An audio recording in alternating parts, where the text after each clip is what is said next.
Hi friends, good morning. তো এইখানে দেখতে পাচ্ছ কিছু কবুতর যেগুলো সেলের জন্য অ্যাভেলেবেল থাকবে বন্ধুরা। এখানে আছে পাঞ্জাবি মালবাই কবুতর, দেশি গিরিবাজ লাইনের খুব ভালো হাই ফ্লাইং কিছু কবুতর। এছাড়া রয়েছে ফুলশিরা, কালশিরা, ম্যাড্রাস, বিভিন্ন কোয়ালিটির কবুতর রয়েছে। এছাড়াও রয়েছে কিছু কালদমা কবুতর, একদম লেজ বাঁধা, ঘোড়া বাঁধা। এই যে কবুতরগুলোর কোয়ালিটি, এই যে কালদমা একটা মেল কবুতর। তো এই ধরনের মোটামুটি 20 পিস কবুতর রয়েছে, একই সঙ্গে সেল হবে। তো যে সকল বন্ধুদের কবুতরগুলো ভালো লাগবে অবশ্যই আমি কন্ট্যাক্ট নম্বর স্ক্রিনে দিয়ে দেবো, এবং প্রত্যেকটা কবুতর খুব সস্তা সেল করা হবে।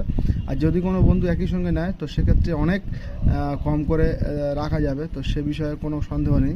তো ভাইটি আমাকে ভিডিওটি সেন্ড করেছিল, আমি ওইখানে নেই, আমি আবারও বলছি। তো সেখানে ও ভিডিওটি সেন্ড করার পরে আমাকে বললো এই ভিডিওটি মানে চ্যানেলে আপলোড করার জন্য। তো সেক্ষেত্রে আমি ভিডিওটি মোটামুটি আমি দেখানোর চেষ্টা করেছি, এই ভাই দেখানোর চেষ্টা করেছে পায়রাগুলো কেমন আছে। প্রত্যেকটা কবুতর সুস্থ সবল কবুতর রয়েছে এখানে বন্ধুরা, ভালোভাবে এই লফটের মধ্যে। এই যে মালবাই কবুতর, এদের বাচ্চা খুব ভালো রেজাল্টের আছে। এবং এই যে নিচে দেখতে পাচ্ছ কালা সবুজ একটা মেল, এই যে উঠে গেল। তো কালা সবুজ, কালদুমা, ম্যাড্রাস বিভিন্ন ধরনের কালেকশন তোমরা পেয়ে যাবে। কবুতরগুলোর কোয়ালিটি বন্ধুরা দেখো, এই একটা কালা সবুজ মেল, আরও একটা লাল ম্যাড্রাস কবুতর। প্রত্যেকটা কবুতর খুব সুন্দর কবুতর রয়েছে, বেলে সবুজ কবুতর রয়েছে। তো অবশ্যই ফার্স্ট কন্ট্যাক্ট করো। অসংখ্য ধন্যবাদ সকলকে, টাটা।